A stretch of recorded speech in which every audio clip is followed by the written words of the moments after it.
पावसाळा आला आणि बऱ्याचदा हा पावसाळा आपल्याकडे शरीरातले वेगवेगळे व्याधी घेऊन येतो. वाताचे विकार म्हणजे पोटामध्ये गॅस होणं, हातापायाला मुंग्या येणं, हातापायांचे कंप होणं म्हणजे हात कापणं किंवा पाय कापणं, अशा बऱ्याच गोष्टी जे वाताशी रिलेटेड आहेत त्या आपल्याला या ऋतूमध्ये बघायला मिळतात. आणि म्हणूनच आयुर्वेद सांगतो की या ऋतूमध्ये सर्वाधिक आपण काय केलं पाहिजे, तर शरीराची शुद्धीकर्म केली पाहिजेत आणि त्यासाठी बस्ती हा उपक्रम सगळ्यात बेस्ट सांगितलेला आहे. कारण यातूनच आपण शरीरामध्ये जे तेल मुरवतो, या तेलामुळेच हा जो बस्ती आहे तो जिरवतो वाताची मस्ती.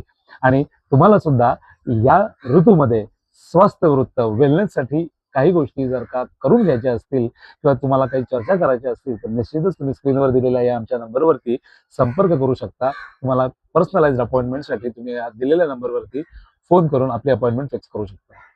येणाऱ्या ऋतूमध्ये आपण काळजी घेतली तर आपण पुढे येणाऱ्या सगळ्या रोगांना कंट्रोल करू शकतो, हेच आयुर्वेद सांगतो.